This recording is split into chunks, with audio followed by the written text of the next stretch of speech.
Success the school के जिम्मेदारान की जानिब से लड़कियों की मेयारी तालीम और दीनी माहौल में तरबियत के लिए टोली चौकी और पुरानी हवेली ब्रांच में लड़कियों के लिए एक्सक्लूसिव स्कूल का क़याम अमल में लाया गया है। तो जल्दी करें, सही वक्त पर दुरुस्त फैसला लें और अपनी शहजादियों की तालीम के लिए सक्सेस द स्कूल का इंतखाब करें। स्टार असदुद्दीन ओवैसी MP व सदर मजलिस ने इंडिया इत्तेहाद की जानिब से मदऊ किए जाने से मुताल्लिक़ एक सवाल पर कहा कि अगर ऐसा कोई मौका आता है और मोदी को रोकने के लिए गैर NDA से किसी को वज़ीर आज़म बनाने का मौका मिल सकता है तो वो यकीनन उनका साथ दिया जाएगा, क्योंकि ये फ़ैसला मुल्क और दस्तूर के मफाद में होगा। उन्होंने मीडिया से बात करते हुए कहा कि 2014 से 2024 तक वो वाहिद MP हैं जिन्होंने पार्लियामेंट में मोदी के हर बिल की मुखालिफत की थी।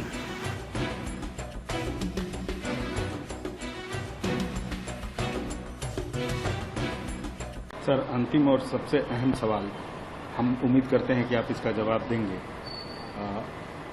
जो इंडिया अलायंस का इंडिया अलायंस जिनके खिलाफ थी, NDA के खिलाफ थी, खासतौर से BJP के खिलाफ थी, नरेंद्र मोदी की पॉलिसीज़ के खिलाफ थी, आप भी कमोवेश आप भी विरोध में थे। अगर इंडिया अलायंस की तरफ से आपको न्योता मिलता है तो आप जाएंगे? देखिए, ये ifs and buts and possibilities की बात मैं नहीं कर सकता, मगर मैंने चुनाव के दौरान ही इस बात को कह दिया था कि अगर कोई ऐसा मौका आता है कि नॉन NDA और एक नरेंद्र मोदी को रोकने के लिए किसी को प्रधानमंत्री बनाने का मौका मिल सकता है तो हम यकीनन उनका साथ देंगे, क्योंकि ये फैसला मुल्क के और संविधान के मफाद में होगा। अब ये आएगा नहीं आएगा नहीं मालूम, मगर अगर आप हमारा रिकॉर्ड देखेंगे 10 साल से 2014 से 2024 तक शायद मैं वाहिद MP और पार्टी हम हैं जो नरेंद्र मोदी की पार्लियामेंट में हर बिल की मुखालिफत की। तो अब ये मैं तो उसका हिस्सा नहीं हूं, ना मेरी कोई दुनिया खत्म होने वाली है अगर मुझे मौका मिलता है, नहीं, मगर लेकिन इनडायरेक्टली आप कह रहे हैं कि आप अभी आपने बोला कोई डायरेक्टली नहीं कह रहे हैं। हम ये कह रहे हैं कि हमने डायरेक्टली पिछले 10 साल में BJP का अपोज किया है पार्लियामेंट में, चाहे CAA का कानून हो, UAPA का अमेंडमेंट हो, ट्रिपल तलाक का बिल हो, राइट टू इंफॉर्मेशन का अमेंडमेंट हो, कई जगह पर हमने अपोज किया है उसको। तो इन लोगों को रोकने के लिए कोई सरकार अभी नहीं, अभी क्या होगा, क्या नतीजा आएगा, अभी तो काउंटिंग चल रही है, देखेंगे जब। मगर हम नहीं चाहेंगे कि हमने पब्लिकली इस बात को कहा है कि हम नहीं चाहेंगे कि तीसरी मर्तबा इस देश के प्रधानमंत्री नरेंद्र मोदी बने, क्योंकि वो 10 साल में बिल्कुल नाकाम साबित हुए हैं और किसी हद तक आप देख भी रहे हैं कि जो 400 पार की बात कर रहे थे आज तो सिमट के रह गए वो। तो मतलब चेहरा कोई भी होगा नहीं, ना ऐसा देखिए, नहीं देखिए, सब आप नहीं चाहेंगे तो किसी और को सपोर्ट करेंगे। देखिए, चेहरा होगा नहीं होगा उसकी जरूरत पड़ेगी नहीं पड़ेगी ये तो पूरा काउंटिंग के बाद पता चलेगा ना, अभी कैसे बताएंगे? कोई भी ना आप बोल सकते ना मैं बोल सकता हूं उस बात। एक चीज और, औरंगाबाद के साबिक़ रुकन पार्लियामेंट इम्तियाज जलील ने कहा है कि शिवसेना का उम्मीदवार कामयाब होने के बावजूद अवाम की मोहब्बत हासिल नहीं कर सकता। इम्तियाज जलील ने अपनी शिकस्त के बाद खिताब करते हुए कहा कि उन पर कई इल्ज़ामात लगाए गए थे। इम्तियाज जलील ने कहा कि ईमानदारी के साथ उन्होंने काम किया था।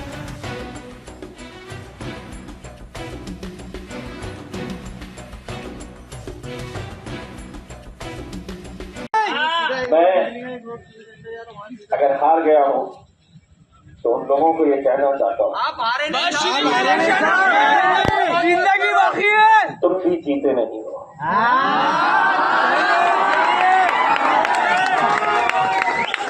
तुम जिंदगी भर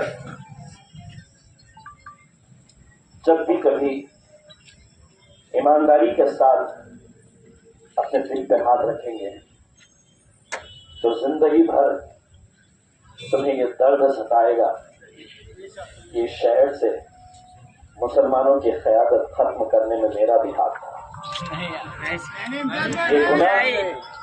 ये गुनाह लेकर तुम जिंदगी भर जिए। अगर तुम्हारा ज़मीर जिंदा है तो तुम्हें यह एहसास बार बार होता रहेगा। आज इम्तियाज जलील अगर हारा है तो शायद तुम इस बात की खुशी मना रहे होगे। मैं जो चाहता था, इम्तियाज जलील यहाँ से नहीं जीतना चाहिए, उसमें तुम्हें कामयाबी मिल गई होगी। लेकिन एक बात कहना चाहता हूँ, संदीपान भुमरे जीतने के बाद भी इतनी सारी मोहब्बत वो लोगों की नहीं पा सकता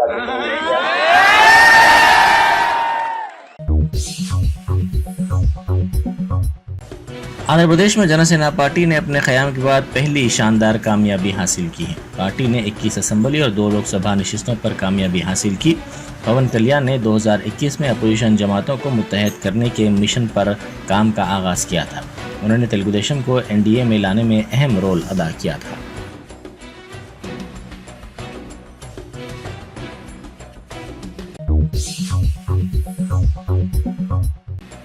वज़ीर-ए-आज़म मोदी ने योम माहौलियात के मौके पर एक पेड़ माँ के नाम मुहिम का आगाज़ किया। उन्होंने नई दिल्ली के पद्मा जयंती पार्क में पौधा लगाया। मरकजी वज़ीर माहौलियात भूपेंद्र सिंह और दिल्ली के एलजी विनय कुमार भी इस मौके पर मौजूद थे।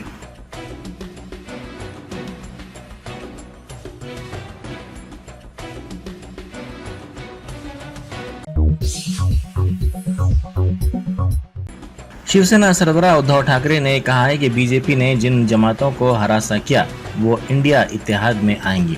उन्होंने मीडिया से बात करते हुए कहा कि चंद्रबाबू नायडू को भी बीजेपी ने हरासा किया है, वो भी इंडिया इत्तेहाद के साथ आएंगे।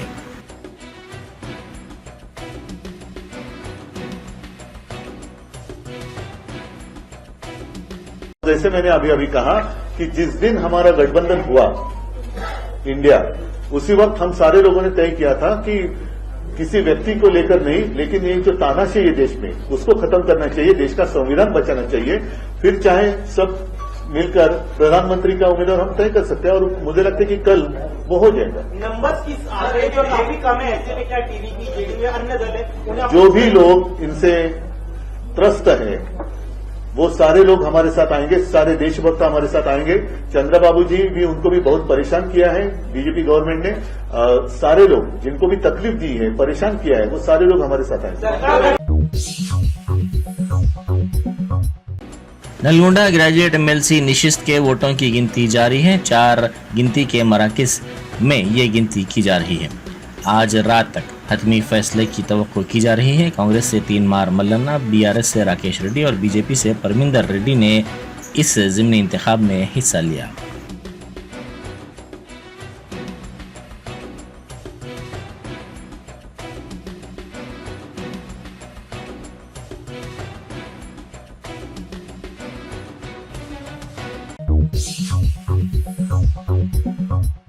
बैरिस्टर असदुद्दीन ओवैसी एमपी व सदर कुल हिंद मजलिस इत्तेहाद मुस्लिमीन ने कहा है कि ये इंतखाबात मोदी के एजेंडे की नफी रहे। हिंदुस्तान के अवाम ने वाज़ेह तौर पर एक मजबूत अपोजिशन का इंतखाब किया और वो पार्लियामेंट में उनके साथ काम करने के मुंतज़िर हैं। सदर मजलिस ने उन्हें हल्का लोकसभा हैदराबाद से दोबारा मुंतखब करने पर शहरियान हैदराबाद का शुक्रिया अदा किया। साथ ही उन्होंने वादा किया कि वो अपना काम जारी रखेंगे और इस बात को यकीनी बनाएंगे कि हैदराबाद की मुनफरिद शिनाख्त की हिफाजत की जा सके। सदर मजलिस ने किशनगंज और औरंगाबाद के अवाम का भी शुक्रिया अदा किया। इम्तियाज़ जलील और अख्तरुल ईमान ने जोश व खरोश से मुहिम चलाई और इंशाअल्लाह मुस्तक़बिल में उनकी मेहनत रंग लाएगी।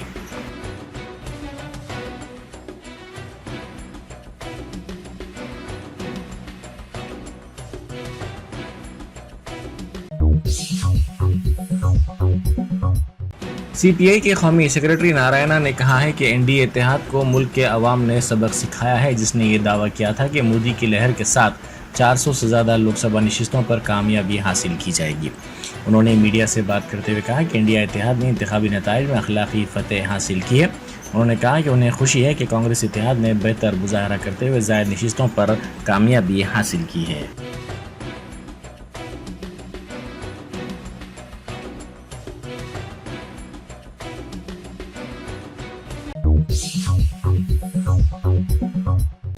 कांग्रेस ने सिकंदराबाद कंटोनमेंट असेंबली हल्के के ज़िमनी इंतखाब में कामयाबी हासिल की है। बीआरएस की लसिया नंदिता की सड़क हादसे में हलाकत के सबब इस हल्के का ज़िमनी इंतखाब जरूरी हो गया था। बीआरएस ने नंदिता की बहन निवेदिता को उम्मीदवार बनाया था। कांग्रेस ने गणेश को इस हल्के से उम्मीदवार बनाया, जिन्होंने 53,651 वोट हासिल करते हुए 13,206 वोटों की अक्सरियत से निवेदिता को शिकस्त दी।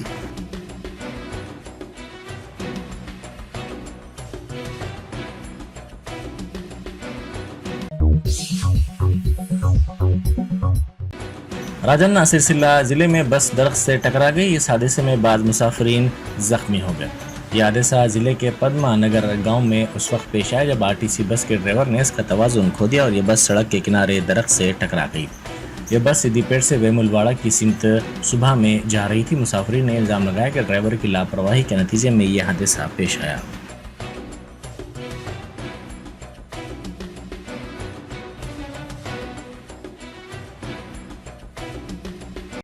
మేము 5:30 సిద్దిపేటలో బయలుదేరినాము.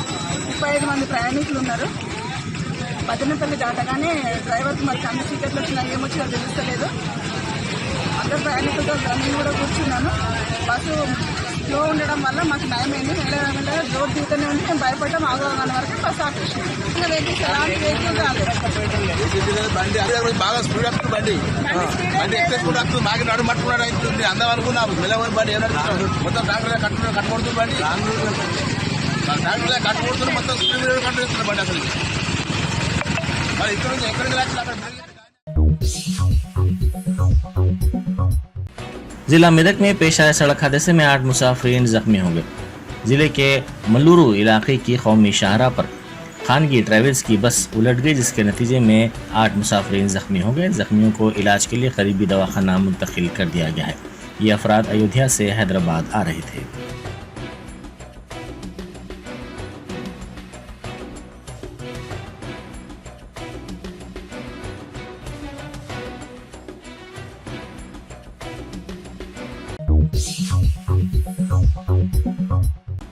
मियाँपुर में कुत्ते के हमले में 6 साला लड़का हलाक हो गया। लड़के की शिनाख्त स्वातिक के तौर पर की गई है। ये लड़का खेल रहा था कि अचानक लापता हो गया। सुबह में उसकी नाश पाई गई। मुकामी अफराद ने पुलिस को इत्तला दी। इसके बाद पुलिस ने वहां पहुंचकर ज़ाब्ते की कार्रवाई की।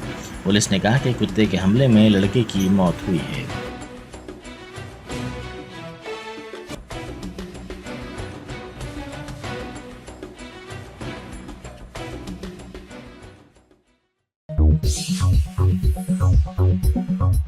Germanton super speciality hospital, doctor Mir Jawad Zar Khan, senior experienced orthopaedic surgeon, bone fracture, joint replacement, hip replacement और स्पाइन सर्जरी कामयाबी से अंजाम दे रहे हैं। इसके अलावा neuro surgery, cardiology, gynaecology, dental, general medicine, dialysis और फिजियोथेरेपी जैसे शोबाजात में इंतहाई कामयाबी के साथ वाजिबी फीस में इलाज किया जा रहा है। शेयरिंग और प्राइवेट रूम्स। अस्पताल में 24 घंटे MRI, CT scan, 2D digital x ray, ultrasound, operation theatre, ICU और लैब की सहूलत दस्तयाब है। आपकी उम्मीदों के ऐन मुताबिक Germanten super speciality hospital, pillar number 150, Attapur, Hyderabad.